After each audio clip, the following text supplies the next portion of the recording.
I feel like it's a good representation for New York, especially because it's towards the BBW women and a lot I'm sorry, of people. what's BBW? Big black, like the big black woman. She looked like your mother, your aunties, your cousins, your nieces. Any black woman in your family, she looked like me. I am very happy that she's there. She's 12 feet tall. She's very intimidating.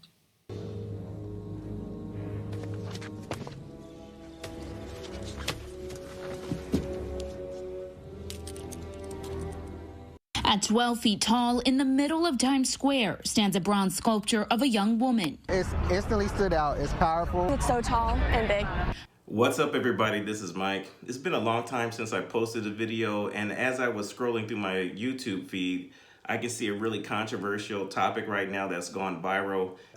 Looking at this video at first glance, I can see it's done by this British sculptor by the name of ThomasJPrice. I don't know exactly all of his work. I don't know anything about this individual in general, but it seems like he's created a lot of controversy swirling online on the internet, especially when it comes out of New York and Times Square. This statue who actually belongs to nobody, an unnamed individual, this stereotypical rendition of what I think this individual perceives a black woman to be, a strong black woman to be in particular. So without further ado, why don't we just jump into this video together? I'll see you at the end. Roll the clip.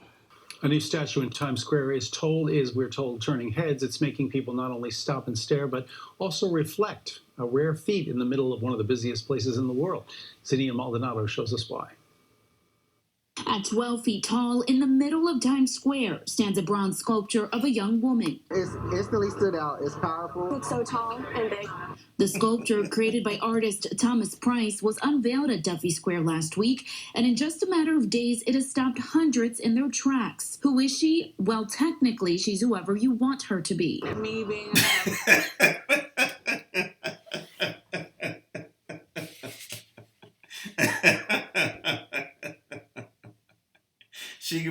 She could be whoever you want her to be. She could be Quintisha. She could be Jalexis. She could be Boomquisha. She could be whoever it is you want her to be. She's isn't that Boomquisha from around the corner? You're on holiday. You go to Times Square, and you're like, oh man, that's Shanae. That's Boomquisha. That's Jalexis. Ain't that her? Ain't that Big Mama from around the block? What are we talking about here? Is this the anonymous woman? black woman. I kind of looking at it was like, oh, I wonder what me as a small child would have thought looking at something like that. Representation. The piece is part of a series called Grounded in the Stars, which Gene Cooney, director of Times Square Art, says confronts preconceived notions of identity and representation. To have this work here is making a statement, potentially asking questions about what we value as a city, as a society, and hopefully it's a tribute to our shared humanity. Do you know who this woman is? No. I have no idea, no. Nope. I have no idea, no. No, I do not. Do you have any idea of maybe something that she accomplished that got her a statue? Something with equal rights? I don't know. Something to do with like the black community. Part of the BLM movement? What if I told you she accomplished nothing? Really? It's supposed to embody everybody. Does that make sense to you? No! I think I feel totally represented by that. You do? No. This is the problem with liberals.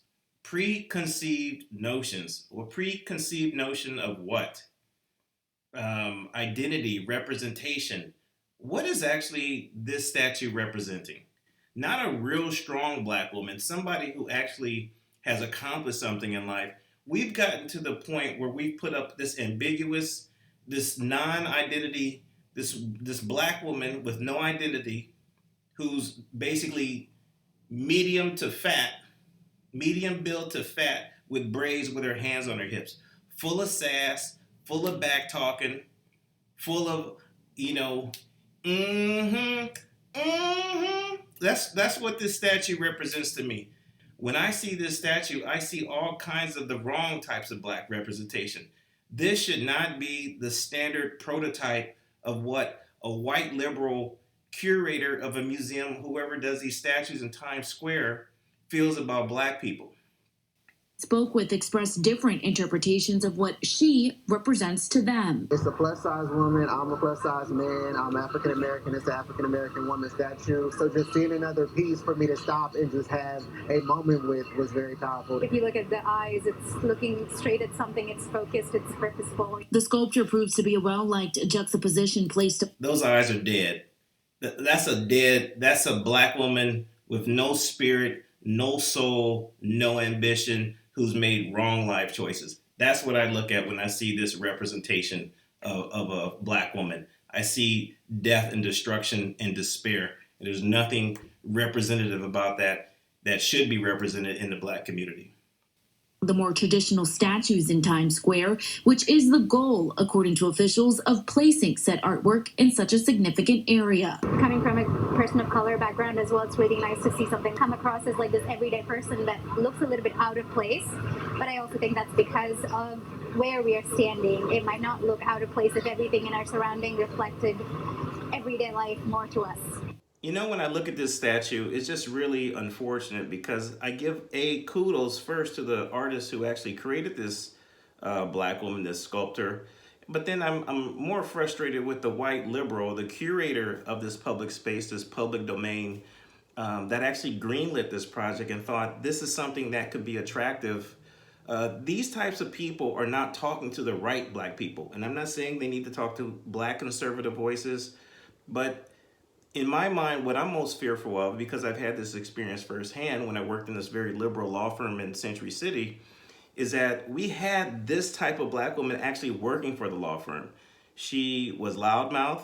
She cursed out people. She created a lot of problems. She had a lot of sass. She was a yasqueen. Everybody kowtowed to her. Everybody abided by her or abided to her request.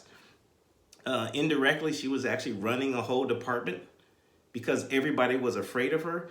And when you put this type of character or caricature on public display, I just don't know if it's a good thing, because basically this is the definition how they view black people. And I hate it. It's just really infuriating at this point. And believe me, I'm not gonna sit up here on social media and pretend like I'm going to lose sleep over it.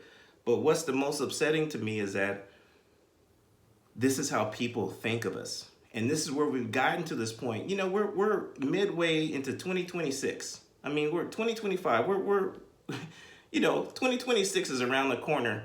You couldn't tell me at this day and age, this is what we have to do for black people. I'd be happier with a Kamala Harris as being a vice president. And that's not saying a whole lot. But if you have to put a black woman up on display, at least somebody who's accomplished something, not some random person with no accomplishments, just, you know, hands on the hips, dead eyes, sad, living in despair, is overseeing the complete destruction of the black community in the urban and inner cities. There were a ton of black people who made real contributions to society. Why don't we showcase those people?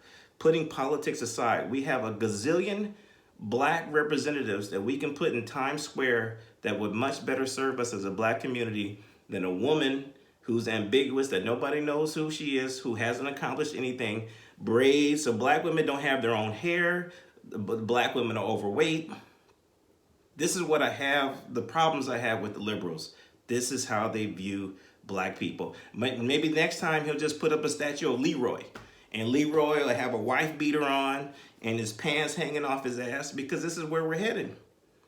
You're gonna have a dude with his pants hanging down with a wife beater on, maybe a blunt in his ear. Maybe this will be the next maybe this will be the next installment in Times Square, because that's ultimately where we're heading.